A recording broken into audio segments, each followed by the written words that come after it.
Good morning. कैसे हो?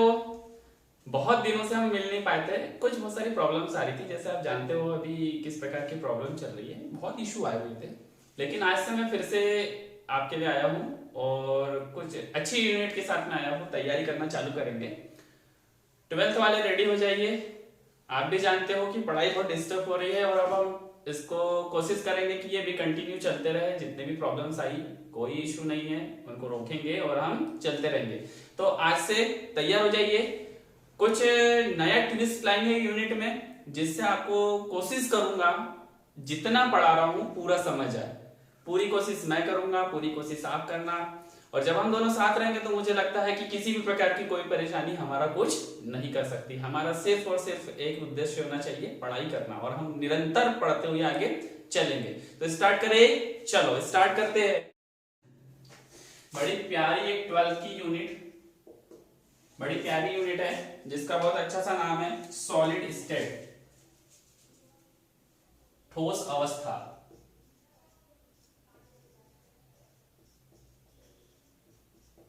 ये आ गया हमारे पास में ठोस अवस्था। अब अवस्था की बात करें और ठोस की बात करें, उससे पहले मैं बहुत अच्छी आपको बात बता देता हूं। हम सभी लोग कहाँ रहते हैं? हम लोग रहते हैं नेचर में। हम कहाँ रहते हैं? नेचर में। और नेचर का मीनिंग प्रकृति, यानी हम रहते हैं प्रकृति में। और प्रकृति में क्या पाया जाता है? मैटर। बहुत छोटे वाले डेफिनेशन को लेके चलूंगा, ज्यादा इसको घुमाएंगे नहीं। पदार्थ, यानी एक चीज मान सकते हैं कि पदार्थ से क्या बनी हुई है? हमारी प्रकृति बनी हुई है। ओके। और ये जो पदार्थ है, पदार्थ की तो मूलभूत 5 अवस्थाएं पाई जाती है, क्योंकि हमें पढ़ना क्या था? अवस्था। ये पदार्थ की जो 5 अवस्था है, इस 5 अवस्था में मोस्ट इंपोर्टेंट हमारे लिए 3 है फिलहाल इस यूनिट के हिसाब से जो हमें पढ़ना है। तो वो 3 जो हम डिवाइड करके रखे हुए हैं, वो 3 अवस्थाएं है। पहला है ठोस, दूसरा है द्रव, और तीसरा है गैस। ठोस, द्रव और गैस। अब नहीं सर, ये तो हम बहुत पढ़ चुके हैं। भाई मैं भी जानता हूँ, सिंपल सी बात है, आप ये सब चीजें पढ़ चुके हो। ये लगभग आप 7वीं 8वीं से पढ़ते आते हो, इतना इसलिए इजीली पता होता है कि 3 अवस्थाएं आपने पढ़ी हुई है। 5 होती है, बोल रहा हूँ फिर से, कि एक प्लाज्मा और बोस आइंस्टाइन कंडेंसेट, बीईसी। लेकिन हम 3 पढ़ेंगे, पहला ठोस, एक द्रव और एक गैस। अब चूंकि बात कर लें कि ठोस क्या है, कोई भी पदार्थ परमाणु से बना है, इतना हम समझेंगे। किससे बना है? परमाणु से। और परमाणु क्या है? अपने आप में स्वतः फ्रीडम पार्टिकल मान लेते हैं 2 मिनट के लिए, कोई इशू नहीं है, हम मानते चलेंगे इस यूनिट को, बस मजे लेते चलेंगे।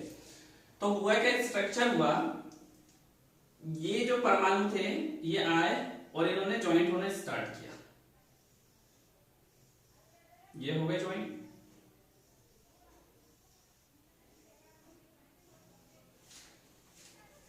यानी अवस्था में भी परमाणु आए, ये भी आपस में जुड़ते रहे।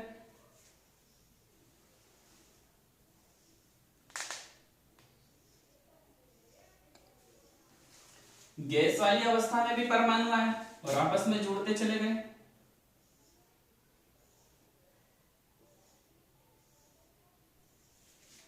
अब सबसे बड़ा क्वेश्चन मार्क ये आ रहा है, सर यही ना आप हमें थोड़ा ना घुमाने की कोशिश कर रहे हो। यहाँ पर देख रहे हो, आप बताते हो कि परमाणु यहाँ पे भी जुड़े हैं, हाँ जी मान लिया। परमाणु यहाँ पे भी जुड़े, जी मान लिया। परमाणु वहां पे भी जुड़े हैं, मान लिया। सर जब सब जगह अगर एक जैसे गोले बनाए तो तीनों में डिफरेंस क्या है? और पहली बात, यहाँ तो आपने स्टिक कर दिया, लेकिन यहाँ तो सब अलग अलग है। आप ऑलरेडी बहुत अच्छे से जानते हो इनके बीच में कोई फोर्स काम करती है, और फोर्स क्या करती है? इनको जोड़ के रखता है। चलो ये कोई बॉन्ड था, इनने क्या करा? आपस में एक दूसरे को जोड़ के रखा। हम यहाँ पे भी मान लेते हैं, ये है बंद बना देते हैं और क्या कर लेते हैं? जोड़ने का काम कर लेते हैं, जुड़वा दिए इसको भी। अब तीनों में डिफरेंस क्या आ रहा? तीनों में एक सबसे अच्छा डिफरेंस निकल कर आ रहा है कि यहां पर जो बॉन्ड है, जिसे हम बोलते हैं बंद, ये बॉन्ड कैसे है? पास पास है। यहाँ पे जो ये बॉन्ड है बहुत पास पास है, लेकिन यहाँ पे ये जो बॉन्ड लेंथ है ना, बंध दूरी, ये थोड़ी ज्यादा है। यहाँ की अगर मैं बात कर लेता हूं, बॉन्ड दूरी की अगर मैं बात करूं थोड़ी ज्यादा,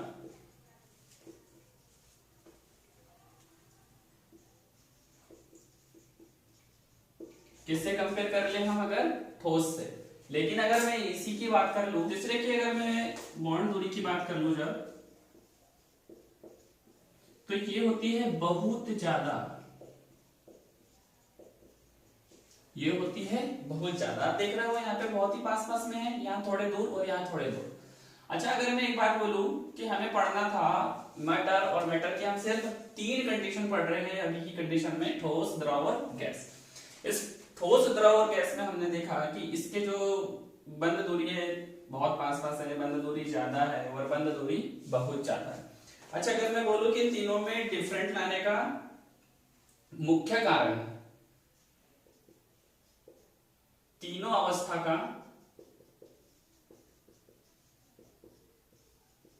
मुख्य कारण क्या है, तो मुख्य कारण आता है अंतर्कण का होना। यानी हम देख रहे हैं कि इनके जो पार्टिकल्स है, ये कण है, इनमें क्या है, डिफरेंट है और तीनों अलग अलग है। इसी कारण इसमें बहुत बड़ा अंतर हमें समझ आता है। अगर मैं इन तीनों कंडीशन का, ठोस, द्रव और गैस का एक बहुत प्यारा एग्जांपल आपको दूं कि हम इसी से तीनों को बना सकते हैं, तो वो प्यारा एग्जांपल हमारे पास में हो सकता है बहुत अच्छा वाला H2O, वाटर। क्या करें हम, सामान्य अवस्था में, सामान्य अवस्था में ये होता है द्रव, अगर इसे ठंडा कर दो तो हो जाता है ये सॉलिड, ठोस जो बन जाती है बर्फ, और इसे ही हम क्या कर दें, गर्म कर दें तो ये बन जाता है गैस, यानी बन जाता है वाष्प। ये तीनों कंडीशन हमने देखी है, क्योंकि आपने देखा होगा घर में कई बार, हमारे घर में फ्रिज रखा हुआ है, हम जब नॉर्मली वाटर लेते हैं तो वो लिक्विड फॉर्म में होता है, जैसे हम उसको फ्रिज में रख दें तो वो सॉलिड बन जाता है, बर्फ बन जाती है। और बर्फ बन जाने के बाद में अगर हम उसी बर्फ को ले और फिर से उसको एक हीट दे दे और उसको गर्म कर ले तो वो वेपर फॉर्म में आने लगता है, वो गैस बनना स्टार्ट होता है। क्योंकि मुझे लगता है कि वैसे ही बहुत अच्छा सा था, आप समझ चुके होंगे और लगता है नोट करते हुए चल रहे हो आप, और इसे बिल्कुल नोट कर लीजिए। बहुत बेसिक से पढ़ाना चालू करेंगे ताकि लास्ट में बीच में कहीं पे भी कोई प्रॉब्लम बिल्कुल आपको ना आ पाए। आई होप आप समझ पा रहे हो अच्छे से इन सब चीजों को। आगे चल लेते हैं आप स्पीड से थोड़े से। हम देख रहे थे ठोस अवस्था, हमारी यूनिट का नाम है ठोस अवस्था, तो हम भी ठोस अवस्था के पास आएंगे। अरे छोड़ेंगे ना हम तेरा साथ, ठोस अवस्था यूनिट खत्म होते तक, जल्दी से आएंगे बिल्कुल। और ठोस अवस्था के पास आते ही देखेंगे हम, देखेंगे क्लासिफिकेशन ऑफ ठोस, ठोसों का वर्गीकरण। ठोसों के वर्गीकरण के पास आते हैं। ठोसों का मुख्य रूप से 2 भागों में वर्गीकरण हुआ है, क्रिस्टलीय ठोस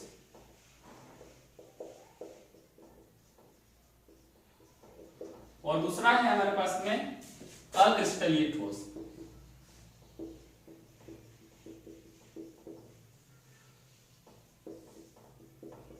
अब सबसे बड़ा कंफ्यूजन आ रहा है, सर ठोस तो आपने 2 प्रकार के बता दिए, एक होता है क्रिस्टलीय ठोस और एक होता है अक्रिस्टलीय ठोस। ठीक है, कंफ्यूजन क्या हो जाता है, क्रिस्टल क्या है और अक्रिस्टल क्या है। भाई छोटी सी बात आपको एक बात बताने की कोशिश करता हूँ, आपने ऐसा गेम बहुत खेला होगा लगभग जब हम पढ़ने जाते हैं 11वीं 12वीं से पहले की बात कर लो, 9वीं और 10वीं की, एक गेम बड़ा पसंद होता है, दोस्तों के साथ बैठकर बोलते हैं सुन ना तू ऐसा वाला स्ट्रक्चर बना के बता, हमने तो खेला था भाई ऐसा। बोले कैसा, एक डब्बा ऐसा लिया, हम स्पीड से क्या करते हैं, ऐसा कर देते हैं और बोलते जरा ऐसे बना के बता, वो बना ही नहीं पाता। अरे आपने जो डिजाइन बनाई ना, इस डिजाइन पे तो हमें भी बहुत सारी स्टडी करनी है। ये डिजाइन जो है ना, ये डिजाइन ही तो हमारे लिए क्या है, यही तो हमारा क्रिस्टल है, यही तो हमारा क्या है, क्रिस्टल। एक ऐसा सिस्टम जिससे हम कितना भी तोड़ दे वो सेम शेप एंड डिजाइन में अपने छोटे छोटे पार्टिकल को निकालेगा, क्रिस्टल कहलाता है। बहुत अच्छा से एग्जाम दूं, शुगर लेते हैं, किचन में जाना, शुगर पार्टिकल को तोड़ना, क्या करना, आप इसको ब्रेक कर देना, तोड़ना। जैसे ही तोड़ोगे तो आप देखते हो कि फिर से हमें एक ऐसा ही छोटा पार्टिकल मिल जाता है।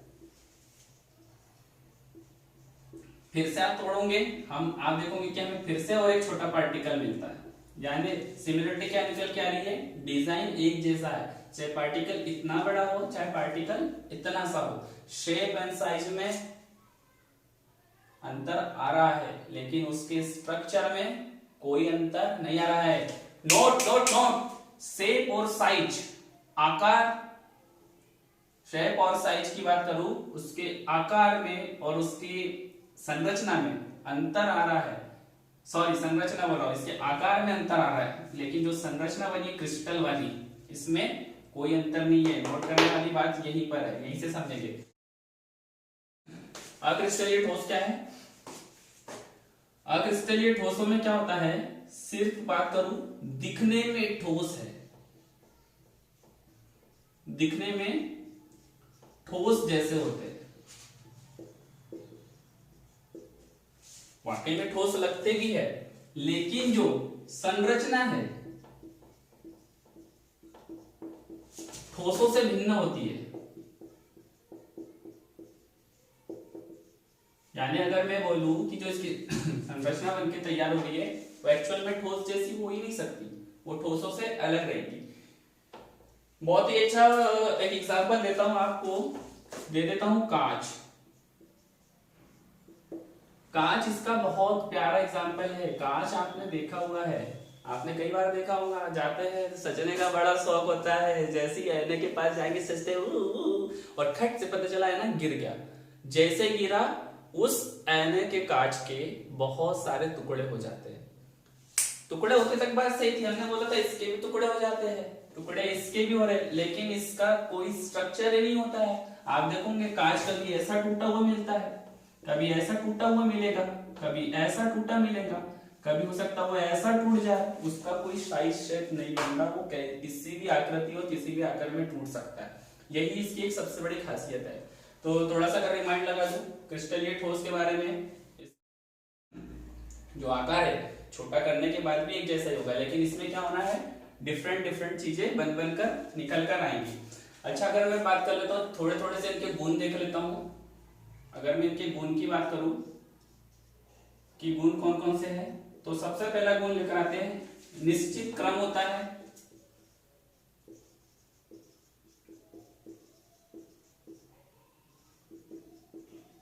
यानी जिसके अवयव कण से जो इसकी संरचना बन रही है उनका कैसा है, एक निश्चित क्रम है। और सेम यहाँ पे चल लेते हैं, इनकी बात कर लेते हैं गुण में।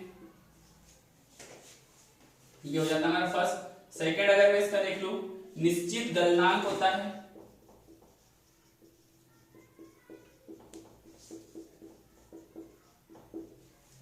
निश्चित गलनांक भी होता है। और इसी के बाद चलता हूं एग्जाम्पल को लेके कुछ, मैं इसके सिर्फ मेजर गुण लिखा रहा हूं क्योंकि बहुत बेसिक चीज है, हमें इसमें ओरिजिनल पढ़ना है। नेक्स्ट लेक्चर जब आएगा ऑन डेप्थ पढ़ेंगे, मजा आ जाएगा।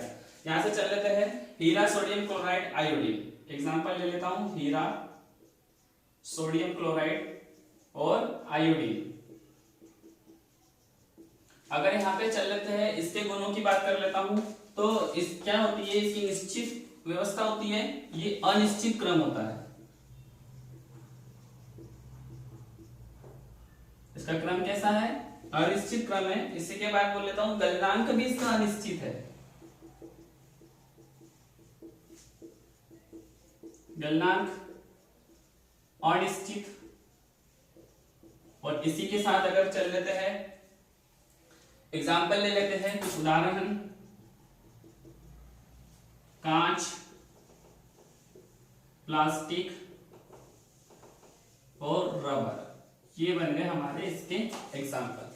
क्योंकि अगर मैं इस लेक्चर की बात करूं तो हमने आज क्रिस्टलीय ठोस और अक्रिस्टलीय ठोस के बारे में देखा, जो कि सबसे बड़ा एक छल या छलावा बोल सकता हूं हमारे साथ काम होता है। होता तो ये ठोस की तरह ही है, लेकिन ठोस की प्रॉपर्टीज कुछ नहीं होती। अगर आप कांच, रबर, प्लास्टिक को देख लीजिए, आपको उस कड़क ही होते हैं, कठोर ही होते हैं और सॉलिड ही होते हैं, लेकिन प्रॉपर्टीज कैसी है, पूरी इस क्रिस्टल से डिफरेंट है। उम्मीद करता हूँ कि आज का लेक्चर आपको समझाने की कोशिश करी, समझ आया हुआ होगा। आप इसे रिवीजन कर लीजिए, इसे पढ़िए और इसके शानदार शानदार नोट्स बनाइए, क्योंकि ये जो लेक्चर है बहुत छोटी छोटी चीजों को समझाते हुए चलूंगा, ताकि जैसे टॉपिक लेंथी आते रहे वहां आपको कोई समस्या नहीं आए।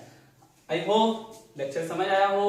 मिलते हैं इसी डबल एनर्जी के साथ।